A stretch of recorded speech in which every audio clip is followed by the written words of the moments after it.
Hello, my beautiful planty people, and how are you doing today? I am doing great. I hope you are doing wonderful. Today, the weather doesn't know what the hell it wants to do.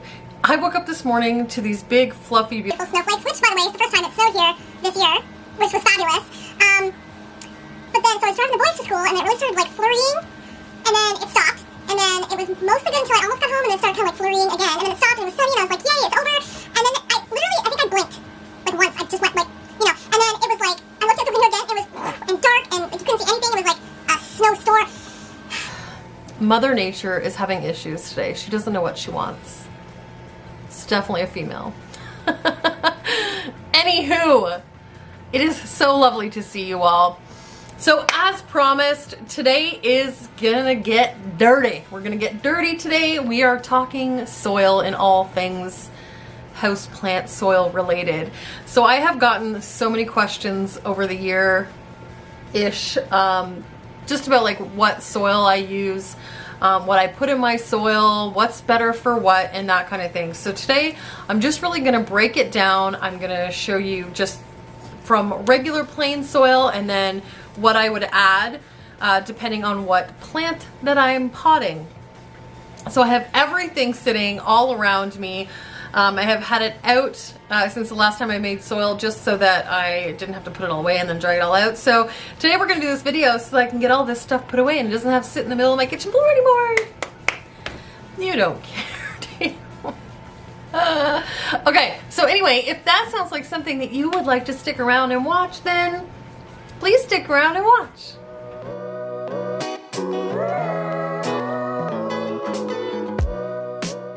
Yay, you stayed around. Want to get dirty?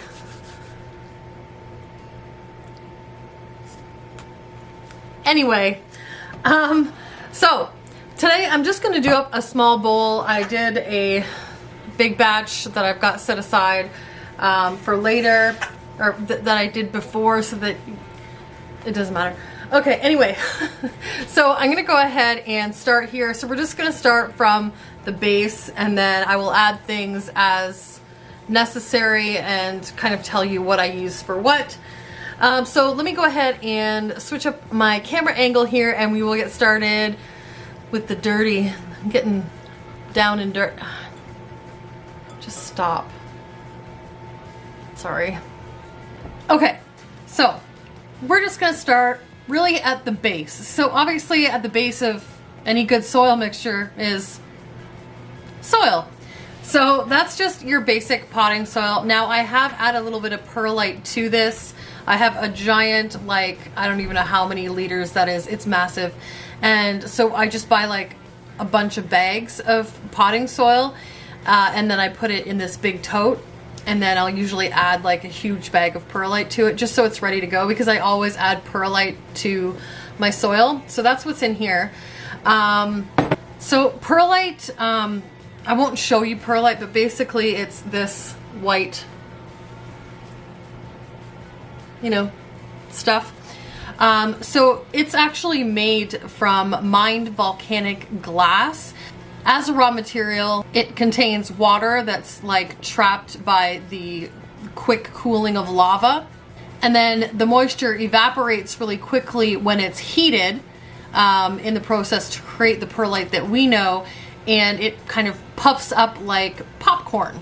So it kind of has a texture that on the surface that retains water.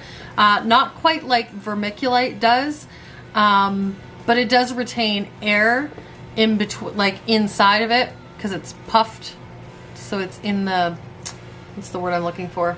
I guess like just between the spaces inside. So that's basically designed just to give your mix an airier texture, I guess, if that makes any sense. I don't even know if I'm making sense right now. So it just gives your soil a more airy texture, which is great for your roots, and it's great for drainage, and it actually does provide more drainage than, say, like vermiculite would. Some people prefer it over vermiculite, and some people prefer vermiculite. I will tell you what that is in just a moment. We're just dealing with perlite right now. But most potting mixes that you buy in the store, like Miracle Grow, the majority of potting mixes, I actually don't think I've seen one without it, but I'm sure there are, contain about 25% perlite when you buy them. However, in my opinion, that's not really enough. It would probably be for some more really moisture loving plants, like plants that like to retain a lot of moisture around their roots. But as far as for the purposes that I like to use, I always add extra. So if you see that in your potting soil and it kind of looks like somebody scrunched up and ripped up a takeout container and dumped it in your soil, that's not what it is. It's just perlite, and it is there for airiness and better drainage. Okay, so that was perlite. So I'll just kind of go through the differences between these two because most people use either one or the other. Here where I live, I have a harder time finding vermiculite, so I tend to just use perlite, which usually is much, much cheaper, at least where I am. But if we're talking vermiculite, so vermiculite, this is what it looks like. I don't want to pick it up because it's like really dusty, but that is what vermiculite looks like. And you can buy it in like super fine to medium to big chunky. This one seems to have a mixture of all of those chunkinesses. Is that a word? It is now. Anyways, so vermiculite is a mineral. It's used in building all the way to, you know, things like gardening and potting and that kind of thing. So it's really great. It's lightweight. It doesn't rot. It helps improve drainage as well as moisture retention. So it does hold more moisture than perlite does. But I think the one thing that people tend to like a little bit better about the vermiculite is that it is more dense. It's a little heavier than the puffed volcanic glass. So some people use it because it doesn't tend to float to the top of the soil as often. Now, personally, I don't find that to be necessarily an issue with the perlite, but I know that a lot of people do. So in that case, you can use something like vermiculite, and because it's more dense, it kind of stays properly distributed throughout the soil as opposed to floating to the top over time with watering and whatnot. Anyway, so you can use whatever you like.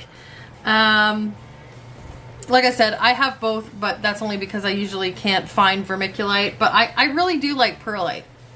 So, do whatever you got, right? We do with what we have.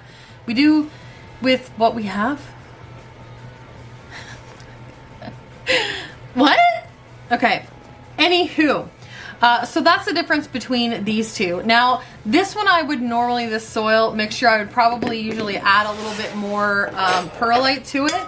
But what I'm going to do for today's purposes is I'm just going to go ahead and add some vermiculite to it. So, can you guys even see this? I think you can. So I'm just going to add, and just like perlite, it is a little dusty. At least the stuff that I bought was. And then we're gonna mix it in there. Can you see that? Not really. Okay, I'll just tilt you down because you don't really need to see me anyway. There we go.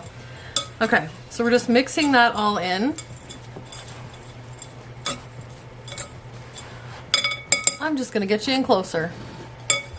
Okay, so now this is what we're working with. So it's got a little bit of perlite, it's got some vermiculite, so you can see it's starting to get some chunk in here.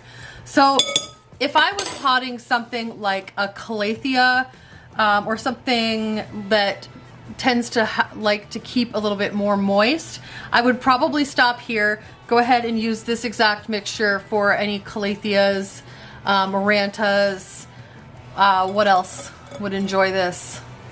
Probably ferns. Ferns would probably enjoy this mixture, or anything like that. Anyway, I would go ahead and leave it here. So let's move on to the next thing that I would add, and let's say, for example, that I'm going to pot up some alocasias. So I'll show you what I would put in to, to pot some alocasias. Okay. So this is what I would add next if I was doing more of like a alocasia. So this is cocoa coir or cocoa husk. This is actually like a mixture of a little like pieces of cocoa bark and the actual husk itself.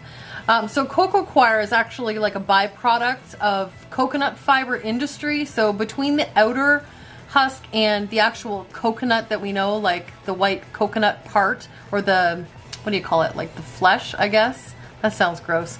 Anyway, so is a layer of these fibrous threads.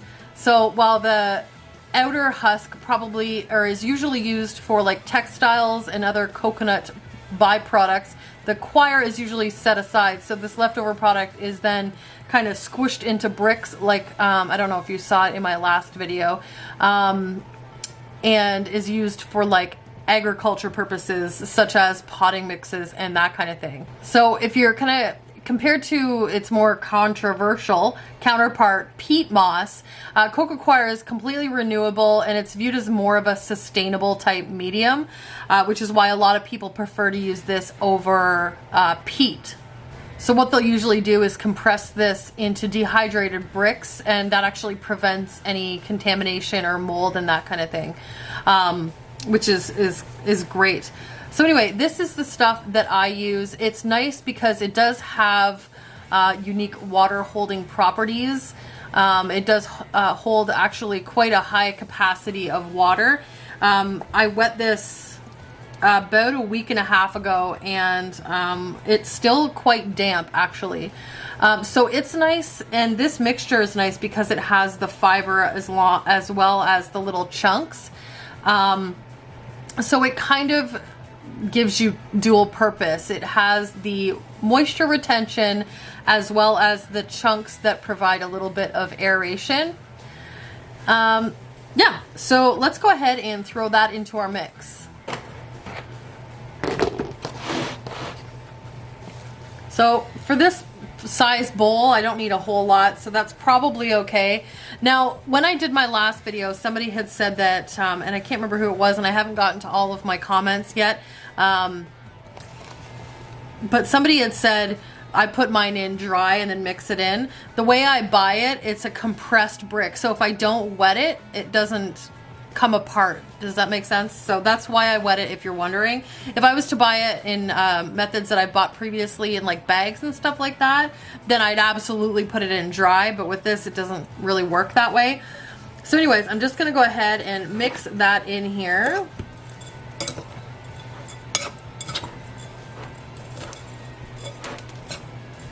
Probably a little bit more.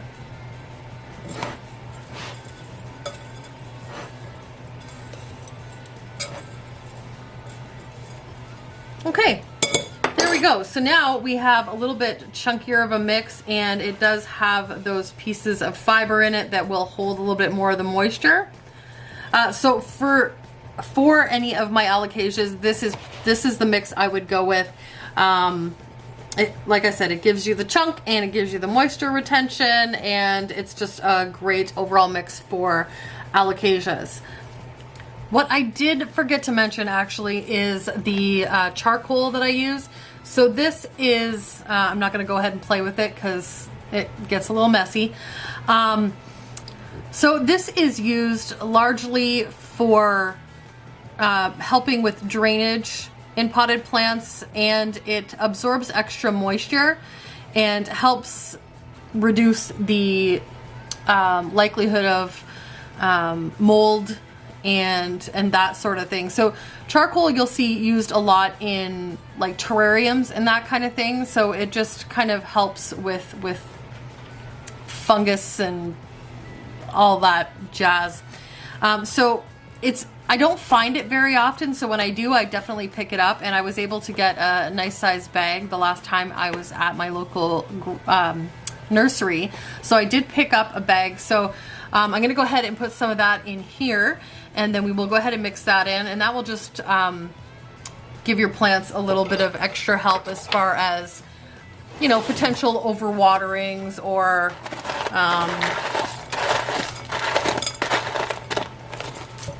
just extra moisture buildup, etc. So we'll go ahead and mix that in. This is starting to look nice and gorgeous. And like I said, also it does help because they're chunky with a little bit of extra drainage as well. Isn't that looking lovely? Do you guys like soil? See, back in the day, when I used to just use regular potting soil, I mean, soil's cool and all, but it's so much fun to make your own.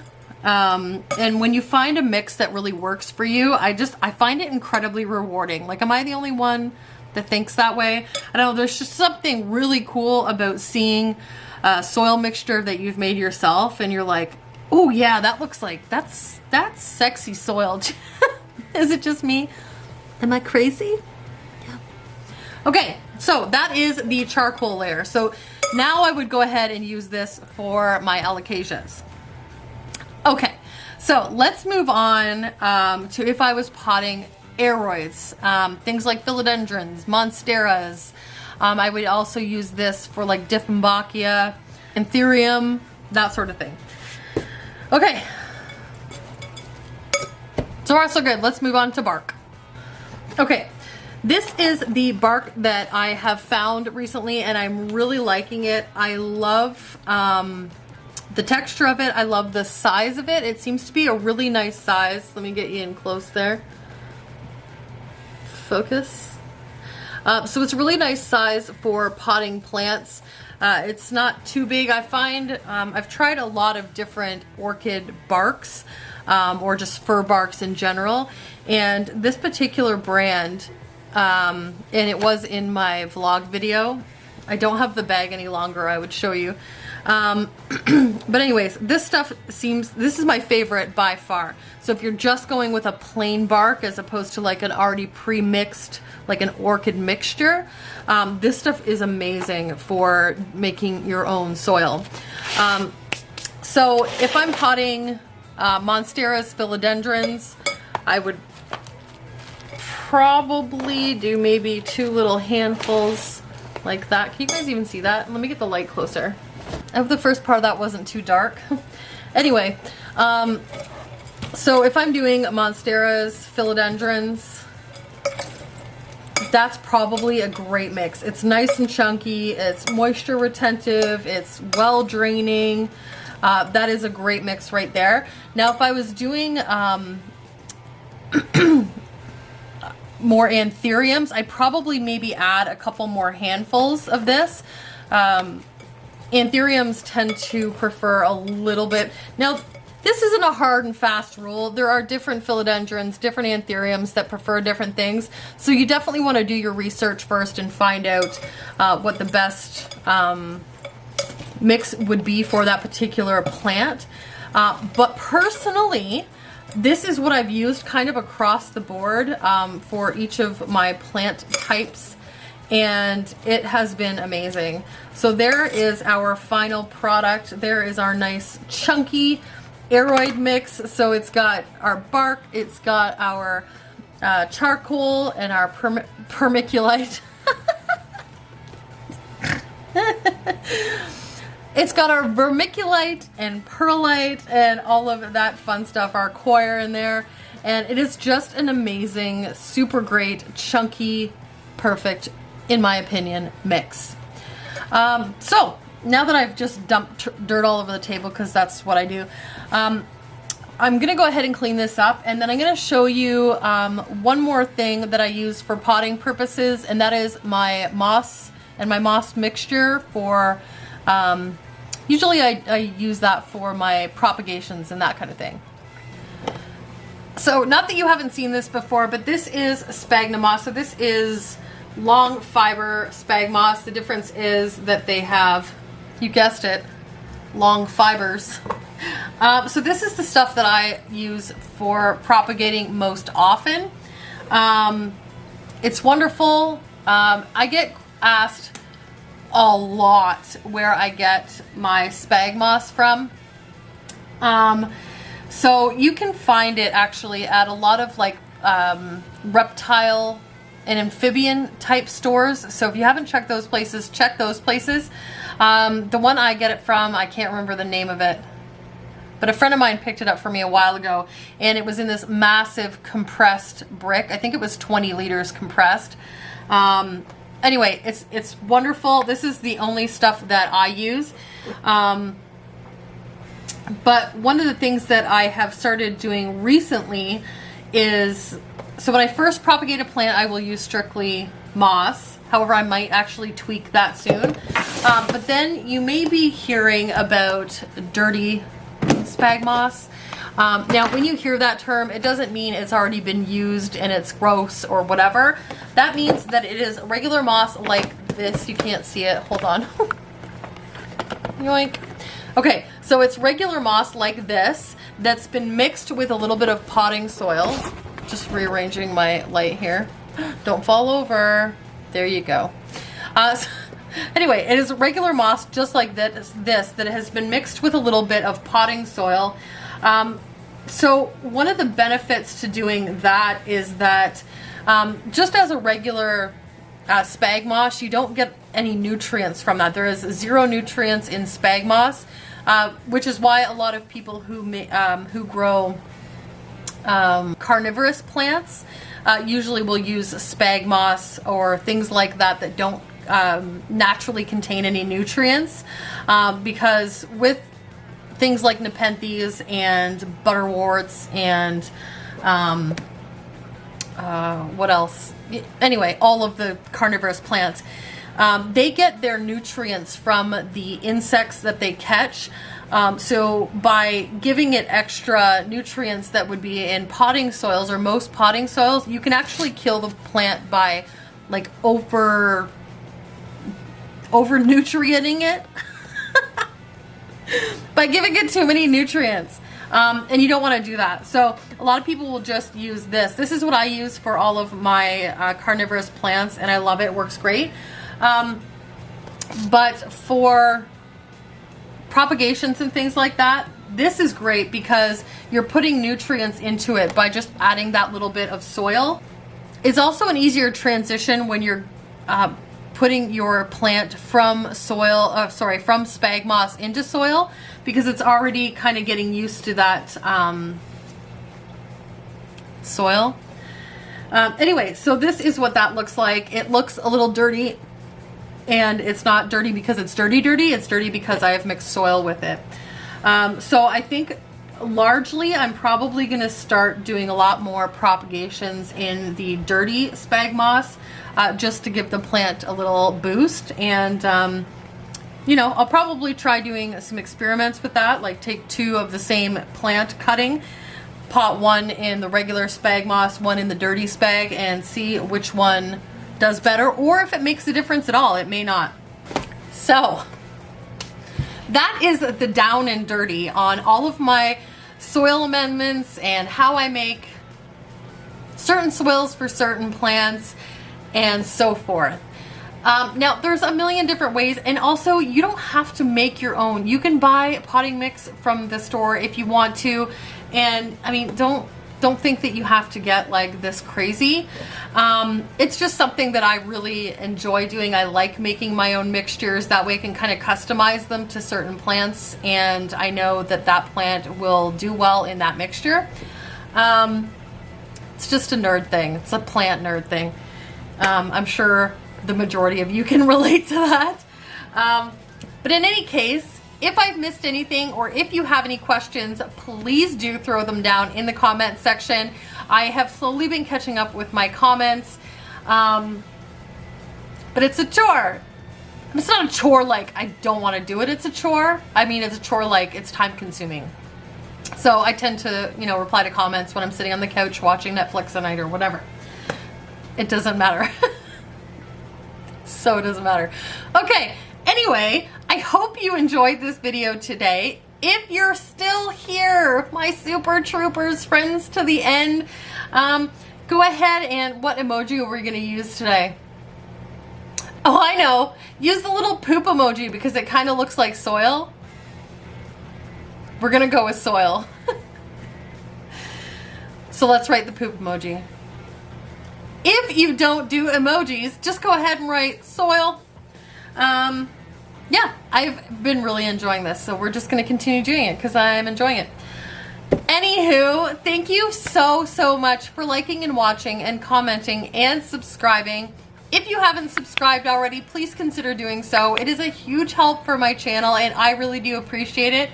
Also, if you want just extras in between videos, I post videos every Wednesday, Friday, and Sunday. But if you want some additional content between those times, you can also hang out with me on Instagram. I'm pretty much there daily. And here is my Instagram handle. Come over there, hang out. There's lots of updates, you know, random thoughts that I'm thinking, things that I'm doing. We do polls over there and I ask you guys things. So if you're not over there already, please come hang out with me over there. And I think that's about all I wanted to ramble on about today.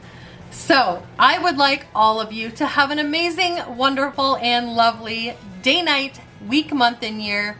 I love you all to bitty bits, and I'll see you in the next video. Mwah!